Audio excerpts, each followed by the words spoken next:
Em Xi'an é uma região que ela é mais seca, ela é mais árida, ela é mais fria no inverno. Ela é um pouco diferente daquela imagem tradicional da China do arroz. É a China do norte. Então, Xangai, Cantão, toda essa parte aqui no sul, Nanquim, toda essa parte é aquela China do arroz, da água, do arroz inundado. A parte do norte é a parte onde ou está o Rio Amarelo, com as irrigações ao lado, onde não está o rio, lá atrás é seco. Seco muitas vezes até deserto, dependendo da área. Então a gente tem essas duas áreas. Então a parte do Rio Amarelo ao norte é uma imagem de um clima menos úmido e com essa paisagem. E o sul da China, onde está o rio Yangtze para baixo, é essa imagem típica que a gente imagina da China. Então a China tem muita diversidade, pensando só onde está a maioria da população. Ainda temos outras paisagens, né? Temos o deserto de Gobi, também ao norte, é um deserto. Tem a parte do platô de Qinghai, do Tibete, que são áreas que estão sempre com o solo congelado, porque são tão altas que o solo nunca descongela. Então esse aqui, para a gente ter ideia, é o mapa da China. Então aqui está Xangai, Hangzhou e Suzhou, as duas cidades mais perto. Aqui não está mostrando, mas seria Nanquim. Aqui está Pequim, a capital. A Grande Muralha, ela pega toda essa parte aqui. Essa parte aqui se forma um deserto, o deserto de Gobi. Essa parte é uma parte muito fria, tem um festival de inverno com construções de gelo. E no inverno fazem grandes festas, tem áreas de esqui, florestas. Fronteira próxima com a Rússia, algumas cidades têm até uma cultura mais próxima com a da Rússia. E aqui ao sul, aquela parte mais úmida, vai chegando aqui perto de Hong Kong, onde está Cantão, Guangdong, de onde vem a maior parte dos produtos que se compra no exterior, que são feitos na China, essas coisas mais simples para exportação, brinquedos, jogos, boa parte feito nessa região aqui. Essa região úmida é uma das regiões mais belas da China, Guilin, escreve Guilin. E aí nós temos aqui Yunnan, que é essa parte úmida até chegar em Chengdu, onde estão os pandas. Dá para ver panda no zoológico em Pequim, nos parques em Pequim, dá para ver em Xangai, mas na natureza você vê nessa região aqui. E aí essa parte aqui que está sempre gelada, que a gente chama terra de permafrost. Ou seja, está tão alto, que ali nunca digela o chão. Mesmo no verão, quando o ar não está tão quente, o solo ficou tanto tempo gelado que ele continua gelado. Então, quiser depois dar uma olhada nesse mapa, ele tem os desenhos, dá para olhar com tranquilidade, se baixar a apresentação, que eu ainda está lá, Pequim entre 15 e 26 graus, é agradável, é tranquilo. Xangai entre 21 e 27 graus. Aí o sul vai ficando mais quente, mas o sul é quente quase o ano inteiro. Agora, se você for no inverno, em Pequim, em janeiro, vai estar entre -2 e -9. E se você for ao norte, onde tem o festival de inverno, em Harbin, está entre -15 e -24. Então, por isso que as pessoas costumam ir a Pequim na primavera, porque o tempo é agradável, praticamente você vai passar um pouco de calor se você for para essa região mais ao sul, mas no resto você fica um clima agradável. E aí, as temperaturas aí vão chegar no verão, vão estar muito mais quentes aqui no sul, então as pessoas não costumam ir ao sul porque está muito quente. Pequim vai estar fazendo por volta de 30 graus e vai estar muito seco, borda de deserto, então as pessoas evitam ir nessa época. O outono também é agradável, tem uma temperatura amena em abril, mas é mais bonito na primavera, por isso que ao contrário, setembro é outono. É a época mais bonita, é a época mais agradável no outono, é a época que as folhas em Pequim começam a ficar amarelas, vermelhas, então dá aquela tonalidade, assim, você vai em volta da Grande Muralha, tá aquelas cores mais vibrantes. A primavera tá rebrotando, mas não é tão bonito assim quanto o outono. Então, por isso que a maior parte das pessoas, assim, quando planeja ir a Pequim, a China, incluindo Pequim, costuma ir de setembro, outubro, no máximo a primeira semana de novembro e talvez o final de agosto. E eles sempre evitam os grandes feriados, né? Porque na China, a semana dos feriados costumam você ter a folga. Então, 1º de maio... Não vou lembrar todos agora, mas o que eu lembro é 1º de maio é aquela semana que não vale a pena, porque todos os chineses estão se locomovendo de um lado para o outro, então as estações estão lotadas. Tem três ou quatro grandes feriados, então Um está em outubro, acho que é a primeira semana de outubro. Também não é. Hã? E o Ano Novo Chinês. O Ano Novo Chinês é o mais lotado. E aí depende da época, porque ele é regido pela Lua, né? Aquela nossa lógica do equilíbrio, do taoísmo, do tai chi. Para a gente entender um pouco da diversidade da cultura chinesa, eu trouxe 2 exemplos aqui que, quando se viaja à China, ajuda a explicar muito o que é a China, em 2 lugares diferentes. Um deles é esse nome, que a primeira vez que alguém vê, fala, mas o que significa isso? Hutong. O Hutong, na verdade, quando a gente pega aqueles filmes antigos de China, e tá um guerreiro lá de espadachim, na corte imperial, ele sai correndo por cima dos telhados e anda ali, ele vai passando aquelas vilazinhas. Então, na verdade, Pequim era a grande capital, tinha a cidade proibida, o palácio, até hoje está lá, é um lugar principal para visitação. E em volta da cidade proibida, tinha algumas mansões, assim, dos duques, das pessoas que vinham do interior para lá. Que eram casas grandes, assim, né? E aí, em volta delas, tinham as casas que não eram, digamos assim, eram de pessoas que tinham dinheiro para ir mandar os filhos do interior para a capital, e às vezes se mudavam para lá, mas, digamos, não eram altos nobres. E aí as casas eram simples. Então eram casas ou que abrigavam várias partes da mesma família, tios, primos, essas coisas, então eram várias casinhas separadas. Ou às vezes quando alguém estava com uma condição financeira muito boa, do dinheiro que vinha lá da província, aí era uma área toda. Mas são essas ruazinhas, essas vilazinhas chinesas tradicionais de Pequim, à volta, não muito longe da cidade proibida, mas não imediatamente ao lado, que se chama Hutong. Então, boa parte delas foi demolida com o processo de crescimento da cidade há 100, 200, há 150, 100 anos, 50 anos atrás. Mas algumas permanecem. E com a modernização recente da China, algumas dessas, ali, primeiro você vai a Pequim, aqui está uma área nova de Pequim, você está num hotel aqui, você vem à cidade proibida e você pega aqui uma bicicleta, ou aqueles rickshaws que alguém vai pedalando. Hoje tem alguns que o sujeito não pedala porque ele é elétrico, mas ele te leva lá conduzindo.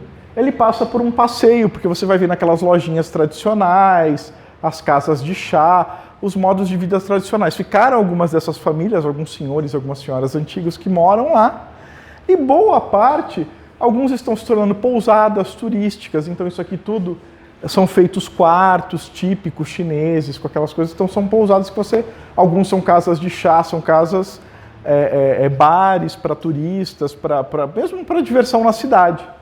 Então, assim, quando você vir num programa, alguma coisa, o que é o Hutong, essas vilazinhas típicas da Pequim antiga. Então, isso explica um pouco da lógica em volta da cidade imperial, né? O Hutong era aquela cidade típica. E é isso que você vê. Ou você vê uma parte assim toda moderninha, que alguém comprou e fez uma casa super transada, bacana, fez um bar, uma loja de chá, ou o senhor tranquilamente ali, fazendo suas... Aqui não está com castanhas, mas se fosse o inverno estaria esquentando castanhas, para comer as castanhas quentes. Sempre os passarinhos, os peixes.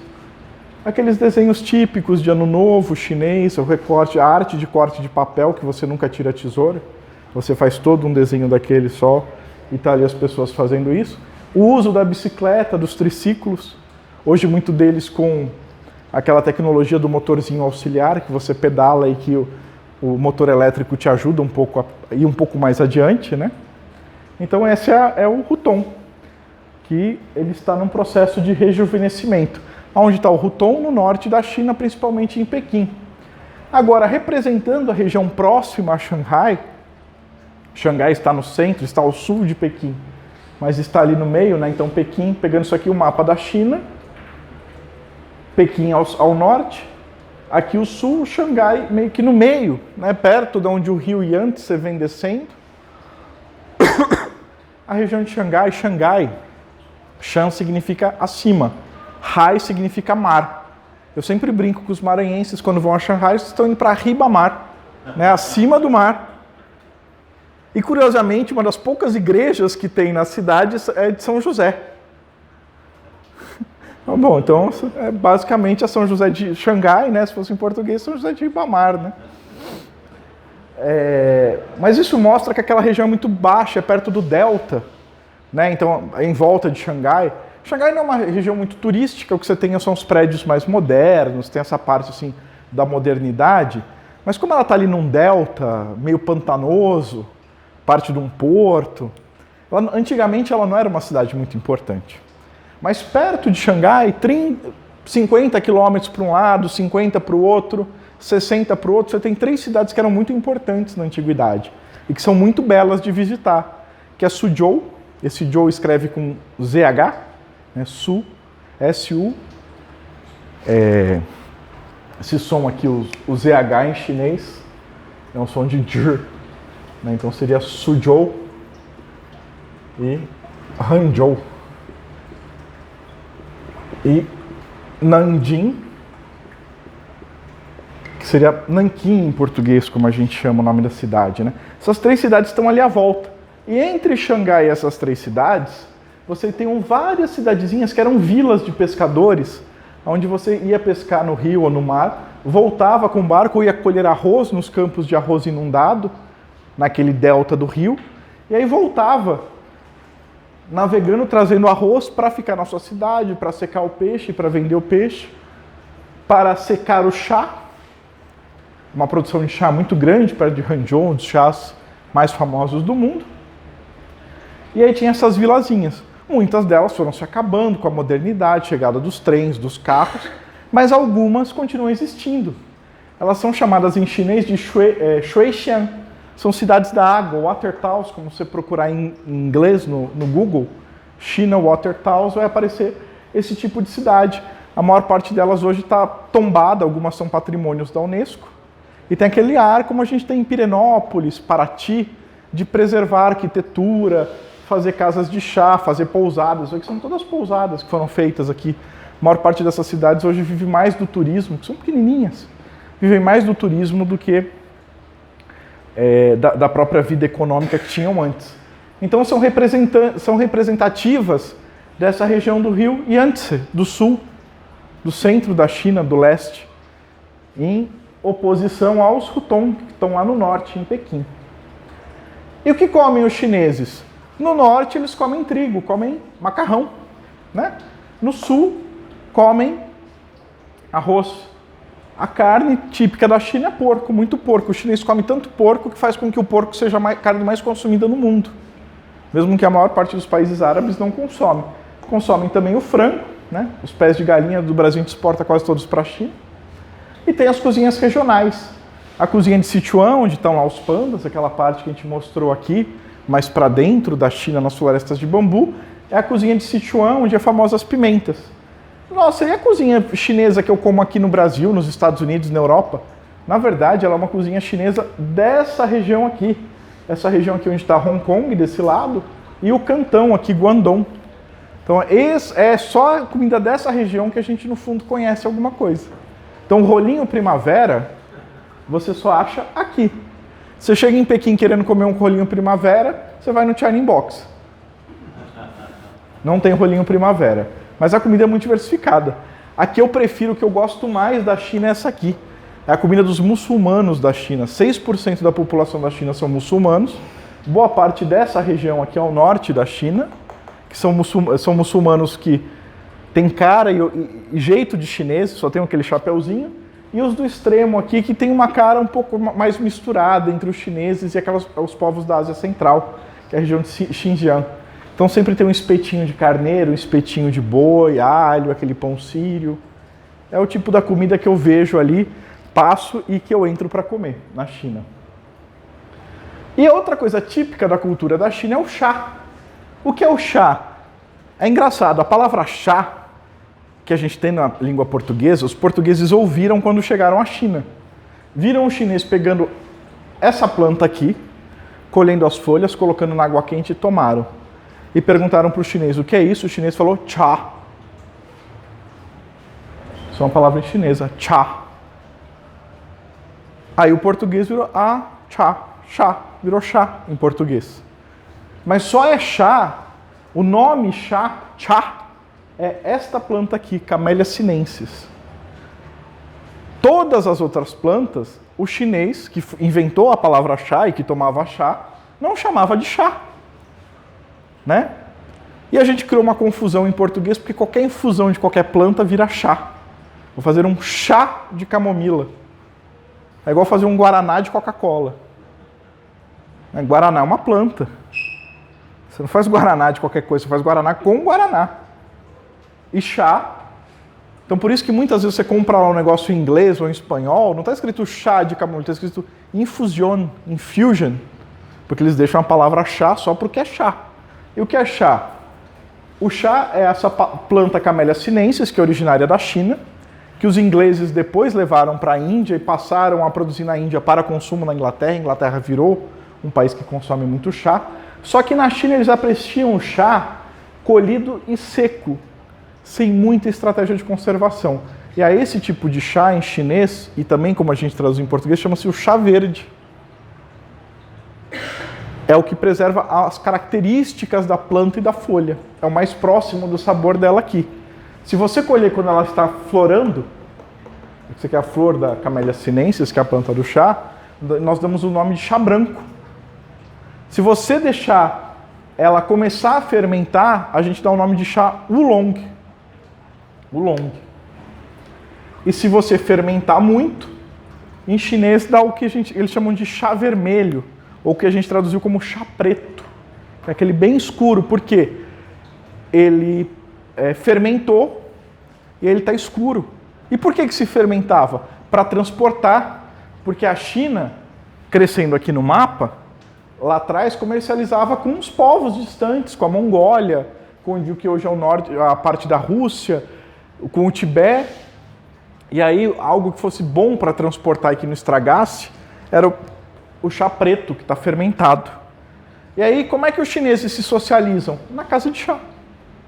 Casa de chá é um lugar que vão estar todos os chineses ali tomando chá e conversando. E chá é uma coisa como vinho. Você chega ali com 3, 4 reais, você toma um bom chá. Né? Como 30, 40 reais, você compra uma boa garrafa de vinho. Mas existem garrafas de vinho de 100, 200, 300, 500, 1.000 reais, 2.000 reais, 3.000 reais. Com chá é assim também. O chá da montanha, do imperador, não sei o quê, igual vinho. Se você chegar desavisado numa casa de chá e pedir sem ver qualquer preço, você pode estar pedindo uma garrafa de vinho de 500 reais. Então, é bom ver o que você está tomando. E aí, cada vez menos, mas algumas coisas chocam quando se viaja para a China. Boa parte delas é o seguinte: quem já foi para a China e já foi a Taiwan, nota que em Taiwan as pessoas são muito mais formais, algumas pessoas dizem polidas. Eu, quando comecei a estudar chinês, perguntei ao professor, como se diz por favor e obrigado? O professor disse assim, olha, não aprenda, você não vai usar. E aí eu não entendi o que ele queria dizer, mas os chineses são muito diretos. Então quando você chega no interior e você começa, olá, por favor, quem sabe, o senhor poderia me passar, não sei o quê, o sujeito começa a achar que você talvez não seja tão confiável. Então um bom sorriso, diz assim, passa o sal, é muito mais amigável para o chinês. Muitos dizem que isso é fruto da revolução cultural, que simplificou os hábitos, você não queria hábitos complexos, você queria construir rápido um novo país e se industrializar. E para isso você não quer formalidades, você não quer grandes apresentações. Para quem vem da Inglaterra, da Alemanha, acha que os chineses falam muito alto. Para o Brasil não parece tão alto, porque a gente já fala alto, né? Os ingleses são aqueles, olá, por favor, tal. Algumas pessoas se chocam com isso. Eu acho que os brasileiros, em geral, não se chocam tanto. Mas acham, às vezes, que eles estão brigando, porque o chinês é uma língua tonal. Então, entre você falar mãe e cavalo, ma e ma, é o tom. Um é mãe e outro é cavalo. Então, você tem que falar o tom. Uma vez eu estava num restaurante e o sujeito me perguntou, o que o senhor vai beber? Eu falei, cola. Aí o sujeito coçava a cabeça e não sabia. Estava num restaurante e perguntou a bebida. Eu falei, cola. Aí o sujeito coçou, não sabia, olhava, tentando ser super agradável, tinha me mostrado os pratos, super solícito, mas não entendia. Aí passou um outro garçom com uma garrafa de Coca-Cola. Eu, ali, Jur. Aí eu falei, cola! Ou seja, você tem que falar o tom. E ao falar o tom, parece que você está brigando. E eles estão, desde criança, treinados a ouvir o tom, porque se você não falar o tom, são palavras diferentes. Mãe vira cavalo e cavalo vira mãe. Então parece que eles estão brigando. Filas, bom, quando eles fazem, fica mais ou menos assim. O bom é que se você não perceber e furar, se você for para a China pensar que as pessoas têm que respeitar a fila, você vai ficar muito magoado. Agora o lado bom é o seguinte, uma vez eu cheguei, passei no ponto e não vi que tinha fila, entrei na frente de todo mundo, também ninguém acha nada demais, porque não é lá um grande valor. E a anatomia, né? O corpo, né? Ele fica muito mais fácil para ir ao banheiro quando a gente está numa posição de cócoras, e o chinês não se adapta muito a outro tipo de vaso sanitário que não seja ali. Ele pode às vezes construir um vaso, esse não é. Esse é um vaso simples, né? No banheiro simples, mas quando é mais complicado, às vezes está lá todo bonito, mas no chão. Um outro lugar que recebe muito estrangeiro, aí tem um vaso mais alto. Agora, é super... Eu posso falar de uso próprio, é super fácil usar isso aqui, uma maravilha. Agora, o contrário é difícil. Você acostuma com isso aqui, quando você volta, aí você pode levar um livro, porque aí demora para sair. Por isso que eles continuam usando, porque... Tem barra para segurar, não? Às vezes tem. Mas eles sentam lá e ficam conversando. Às vezes tem metade aqui do negócio, sabe? Parava ali, às vezes saía da escola de chinês, estava indo... Ih, tem um banheiro aqui. Eu sentava lá, ficava. Daqui a pouco chega um chinês do lado. E aí, você viu o jogo ontem? Vi não. Sabe jogar mahjong? Ah, vou jogar ali fora. E você começa a bater um papo, né? Meio estranho. Mas, e aí eu contei essa história para a gente mostrar os hábitos que veio um pouco da tradição e os hábitos da modernidade, né? Isso aqui é a torre da TV em Pequim, os canais de TV estão aí, a sede dos canais de TV, e essa aqui é a região do Pudong, em Xangai, né? Isso aqui é uma região que costuma fazer muito passeio e vem passear aqui no rio, esse rio Huangpu, né? Faz o cruzeiro aqui, e você passeia e vê isso. Então, a gente vai contar como a modernidade entra na China. A internet, somente depois do 11 de setembro, não que fosse muito diferente, mas o 11 de setembro nos Estados Unidos criou toda aquela parafernália de medo de ataque terrorista, e a China foi um dos primeiros países a pensar em regulamentar a internet. Então, ela regulamentou pensando no terrorismo, no cyberataque inicialmente, e fez uma grande... Ainda não tinham grandes sites muito populares, a internet ainda não era grande na China. Eu, por exemplo, quando era estudante, entrei na faculdade e trabalhei como estagiário no Yahoo. Ninguém lembra mais que isso existe, né? Mas ali o Yahoo operava normalmente na China naquela época. Depois do 11 de setembro, a China passou a regulamentar e vários sites não quiseram entregar as informações que a China demandava. Diziam que aquilo tinha segredo industrial, que ao entregar aquilo a China conseguiria copiar o mesmo modelo e fazer. Então vários sites não entregaram as informações, achando que a China um dia lá na frente, iria ser obrigado a abrir, porque as pessoas iriam pedir. Então quando a gente chega na China, liga o celular, não funciona o Google, não funciona o Facebook, não funciona o WhatsApp, não funciona o Twitter, não funciona o Gmail, não funciona o Instagram. Aí você abre, não está funcionando. E aí? E aí a primeira coisa que o estrangeiro faz é baixar um negócio que se chama VPN, que é uma rede privada. O que é isso? É um programinha que você entra lá na loja do Google, quem tem o da Apple, entra lá na loja e procura VPN. Qual que funciona na China? Esses aqui. Eu acho que deve estar por um valor de R$15, alguma coisa assim, se eu não estou enganado. $8, acho que é mais, deve estar uns R$30.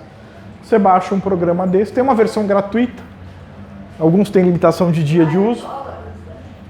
A loja, do jeito que às vezes pode estar em real, eu não lembro, mas é bom baixar antes, né? É bom baixar aqui. Esses aqui continuam. Esse aqui eu usei muito tempo. Alguém pergunta, nossa, mas pode usar? Pode. Os chineses, se quiserem, usam na cara do guarda, não tem nada de ilegal. Falam, nossa, mas eu não estou entendendo. É que a hora que a sua conexão passa por um VPN, ela consegue ser filtrada. Então, se tiver alguma mensagem terrorista, isso, né? Alguns dizem, inclusive, o seguinte, não, na verdade não é só isso. Teve a preocupação com a segurança, mas o governo viu que se fizer isso, as pessoas passam a usar os próprios sites da China. Isso é melhor para a economia da China. Obviamente o governo da China nunca admitiu, não vá. Se estiver fazendo realmente isso, não irá admitir que o faz. Né? Mas é uma hipótese que muita gente levanta. Então você tem duas saídas. Uma, você se desintoxica do Facebook e se torna uma pessoa leve, meditativa, como o Panda. E a outra, você usa VPN. Que, inclusive, se você for fazer um curso de chinês, o seu professor vai ter o VPN, vai ter... Eu tenho conta no Facebook, mas é só o seu professor, um ou outro ali. Ele não tem quase amigos, porque ninguém tem conta no Facebook. Porque todo mundo vai ter o quê? A gente vai ver agora. Ah, não. Antes disso é o seguinte.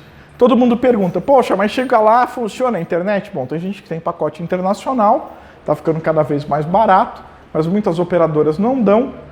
O grande problema é, vende cartão chip na China em qualquer esquina. O problema é que a maioria dos lugares eles não conseguem registrar com o passaporte, eles estão acostumados com o RG deles. Então o sujeito, olha, eu não sei fazer isso, leva embora, e você não consegue usar o chip. Então o jeito mais fácil para quem vai de fora, chegou no aeroporto ali, agora no aeroporto de Pequim tem até uma máquina que vende chip, tá tudo em inglês ali, em espanhol, você escolhe a língua e compra o chip. Mas na saída do Terminal 1 antigo, você saía aqui da alfândega, como você sai do aeroporto aqui de Brasília, de São Paulo, você sai, aí logo do lado tinha uns 2 ou 3 barraquinhas ali, o cara fala inglês, sabe vender. Coisa mais fácil, chegou ali, compra o chip, funciona na China inteira, é o jeito mais fácil. Ele põe o chip, vê o tamanho, ele vai te perguntar a carga, o tamanho do pacote, e normalmente você fala, me dá um aí que tem 6 GB. Vai rodar a China toda, ao final vai sobrar ali meio giga, né? Assim, e se você conseguir fazer isso, fica muito mais fácil depois alguém te ajudar, se você estiver rodando pela China, a recarregar. Então, o que os chineses usam? Bom, para se localizar, como não funciona o Google e não funciona o Google Maps, eles usam o Baidu, esse B aqui se lê como P, Baidu.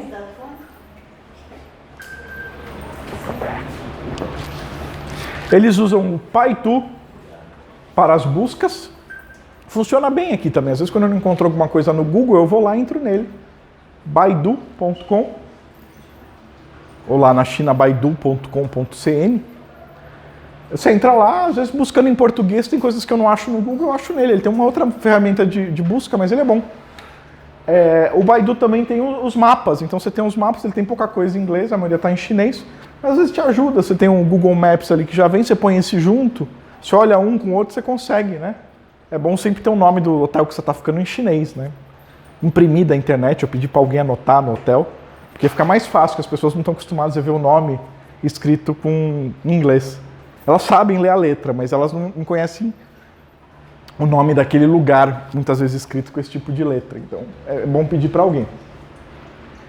E aí, alguém diz assim, poxa, na China não pode usar o Uber. O Uber teve alguns problemas na China, ele acabou vendendo a operação funcionável. Eu já usei o Uber na China uma época, mas ele teve alguns problemas lá, ele vendeu. E quem comprou é uma empresa que veio se tornar a maior da China e a maior do mundo, que é a TiT. Esse D aqui, a gente fala em português como T. Então é a TiT. E o TiT tem uma versão em inglês. Se você for lá na lojinha da Apple, do Android, digitar Didi aqui e jogar em inglês, vai ter uma versão em inglês. Em inglês que funciona na China. Então você pode pagar antes com o cartão, pagar na hora. Como esses aplicativos que nem o 99 faz. Aliás, o pessoal fala assim, nossa, o Didi é o Uber da China. Não, ao contrário, o Didi é maior que o Uber. Porque o Didi, no Brasil, por exemplo, comprou o 99. Então, e comprou empresas no mundo inteiro. E como o maior mercado do mundo é a China, e eles compraram no mundo inteiro, eles hoje são maiores que o Uber, né? Então, assim, o Uber é o Didi dos Estados Unidos, né? Não é o Didi que é o Uber da China. Então, existe o Baidu Maps, o Didi, que tem uma versão em inglês. Todo estrangeiro baixa um mapinha do metrô de Xangai ou de Pequim, porque todos os metrôs lá estão com o nome escrito em inglês também. Então você consegue achar com o mapa e não se perder. E a China, como eu estava explicando aqui um pouco antes da aula, tem trens e agora trem-bala pela China toda. Então, o tempo que você gastaria para ir até o aeroporto, fazer check-in, esperar para embarcar, passar no detector de metais, é um processo muito mais rápido no trem. A estação de trem-bala, mesmo que não chegue exatamente ao centro, como os trens antigos, chega perto do centro. Então você pega um metrô, um táxi, chega rapidinho na estação de trem-bala e ele te deixa pertinho do centro. Então prático como viajar de trem na Alemanha, na França.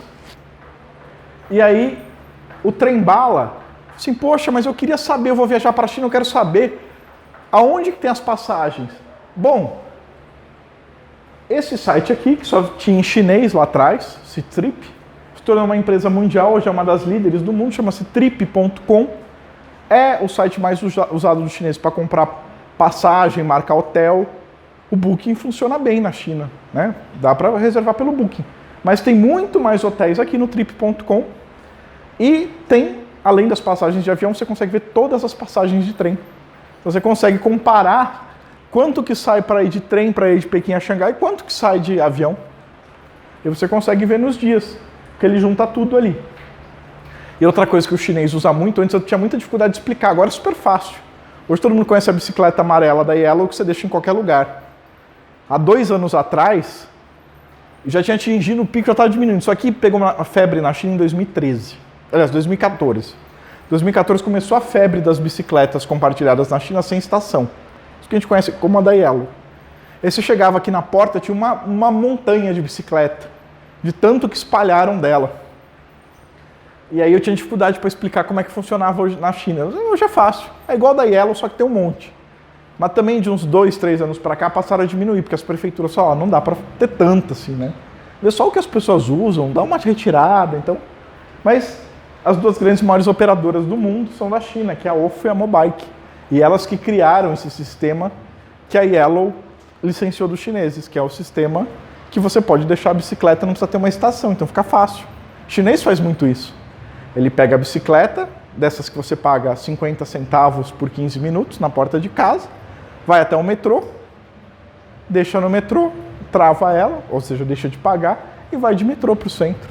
Ou ao contrário, mora perto de metrô, pega o metrô, chega no centro, o prédio que ele trabalha é um pouco longe do metrô, ele pega a bicicleta. Esse tipo de modelo começou na China. E como é que é o metrô? Cada vez maior. Isso aqui é é o mapinha do metrô de Pequim. Esse aqui é um mapinha do metrô de Xangai. Uma vez eu peguei aqui, fiquei curioso e fui dar essa volta aqui. Isso aqui é uma linha circular, que o trem vai para um lado e vai para o outro, mas ele fica andando em círculo. É um círculo tão grande, que eu cronometrei para dar uma volta e voltar para a mesma estação, e o trem é rápido. E as estações não são tão perto, porque esse aqui é mais pertinho, esse aqui não, esse aqui já é amplo. Para dar uma volta completa eu levei 1h25. Então, estação grande. E eu tomei um susto a primeira vez, acho que foi em 2013, eu fui comprar um cartão desse de metrô e sem querer encostei no meu celular, nem sabia que meu celular tinha aquela tecnologia de encostar. Sem querer encostou o cartão, que ele me mostrou que o quanto eu tinha no cartão, qual estação que eu estava, ele tinha todos os meus dados do metrô. Aí eu, que é isso? Ele mostrou em mandarim, mas aí tinha um negocinho em inglês no canto assim para apertar. E hoje você consegue também, dá para baixar o aplicativo e pagar com o celular. O próprio metrô. E as bicicletas foi isso. O auge das bicicletas uns 2 anos atrás, tinha porta de universidade que ficava assim. Aí a prefeitura um dia se encheu o saco, pegou um caminhão, levou tudo para fora da cidade e falou, as empresas que vão lá agora e pega de volta e toma jeito. Então, hoje não, hoje está tranquilo, está assim. Tem umas, inclusive, que são elétricas, né? Eu peguei uma febre também das bicicletas elétricas em 2013, né? Que muita poluição em Pequim, então você tinha que controlar a poluição, você proibiu mobilete, moto, mas você podia ter moto elétrica e bicicleta elétrica. E bicicleta elétrica é muito bom, porque você pedala e você pode colocar para ela ajudar a ajustar a potência. Então você pedalar um pouco e vir um pouquinho de potência, ou pedalar um pouquinho e vir muita potência. Aí você vai tranquilo, não sua, vai mexendo as pernas, mas ela vai longe. E tem algumas dessas que são elétricas, né? Você paga um pouco mais caro, ela ajuda a você ir mais longe. E o trem-bala, né? O trem-bala, isso aqui é o mapa de trem-bala desse ano. Você vai praticamente no país todo aqui. Ficou só essa região aqui que ainda não tem bala, mas estão fazendo já pra cá, assim. Tá? E aí, isso aqui eu tive que explicar muito tempo para os brasileiros, porque eu trabalhava, estava explicando que eu trabalhava, eu tinha que ir muito à China a trabalho. Às vezes era desgastante, às vezes eu ia lá para uma reunião de 2, 3 dias, e era 2 dias de viagem para ir, 2 dias para voltar, e ficava lá 2 dias, nem me adaptava ao fuso. Mas como eu estava estudando mandarim, gostava da cultura chinesa, eu me voluntariava, porque ninguém queria ir no trabalho, né? Aí você começa a criar um contato com o chinês tem um tal do guanxi, né? Você cria relação, aí ele quer sempre tratar com a mesma pessoa. Então às vezes aí alguma autoridade tal, pediam para eu ir junto, então eu ia muito à China. E assim, mas era meio corrido, né? E às vezes quando eu conseguia eu tirava uma licença aqui igual para estudar, tudo. E numa dessas viagens, aconteceu isso aqui. Você passa na barraquinha, eu vi um código lá. 2014 tinha um camelô e tinha um código. E eu via todo mundo vir aqui com o celular e o que é isso? Aí eu parei e fiquei olhando. Aí eu falei, pô, é algum aplicativo. Os caras estão pagando com aplicativo. Aí eu me dei conta que, como não tem WhatsApp, eles têm o WeChat. O WeChat é um dos maiores programas de conversa hoje do mundo, já tem um bom tempo. E junto com o WeChat, na mesma conta, eles criaram o WeChat Pay. Tem um genérico que tem no Brasil hoje, antes era muito difícil explicar. Hoje quem conhece o PicPay sabe que o PicPay é um genérico dos chineses, assim. Mas isso para explicar, tinha que dar um nó na cabeça das pessoas, porque ninguém entendia. O fato é, uma vez eu estava acompanhando, a gente chegaram alguns empresários ali na mesma missão, e o taxista não queria receber em dinheiro, e por sorte eu tinha um amigo que tinha conta no chat, eu tinha conta no chat, mas eu não tinha dinheiro no chat. Um amigo tinha me transferido, e eu depois, foi meu professor de chinês aqui, agora é professor de espanhol lá, e depois eu dei em dinheiro para ele. E aí eu tinha na carga aqui, aí eu paguei para o taxista não queria receber em dinheiro. E o pessoal, nossa, mas o que é isso? Isso foi 2014, 2015, e eu tive que explicar, olha, isso aqui é como se fosse o WhatsApp, só que ele usa para pagar também. E de 2015 para 2016, ninguém mais em nenhum lugar da China queria receber em dinheiro. Todo mundo tem esse maldito código em tudo quanto é lugar. Então assim, você tem que pedir, por favor, eu quero pagar em dinheiro. Mas não tem um WeChat? Não. Ah, então paga, não sei se tem o troco não. Então, é isso, assim, funciona. Aí tem o famoso AliExpress, né, do Jack Ma, que se aposentou agora, o Alibaba. E o Alibaba tem o Alipay, que também... Todo mundo tem o Alipay e o WeChat, usa para pagar. E também o WeChat é para conversar. E algumas redes sociais que estão entrando em decadência. Muita gente tinha o Weibo e tinha o QQ. Tá acabando. E tem uma que os adolescentes adoram, que é o TikTok, e está crescendo fora da China. Dizem que os adolescentes na Europa e nos Estados Unidos, eu estou vendo até alguns no Brasil que tem TikTok. Mas é coisa de adolescente ainda. E aí, uma outra coisa que as pessoas sempre perguntam é o seguinte, cheguei na China, nossa, eu quero comprar muita coisa. Eu sempre tenho uma má notícia para as pessoas. O chinês vai a Hong Kong comprar. Aí todo mundo fica chocado. Nossa, mas não é feito na China? Eu falo, Mas assim, quase todos os países, quando eles fazem alguma coisa para exportar, eles não cobram o imposto onde é produzido. No Brasil não tem a tal da Lei Candir. Você vai exportar, você não paga imposto. Por quê? Porque o país que está chegando vai querer pôr imposto, como a gente faz aqui, né? Todos os países fazem isso, não tem nenhuma exclusividade do Brasil. E a China também faz isso. Para exportar é 0. AliExpress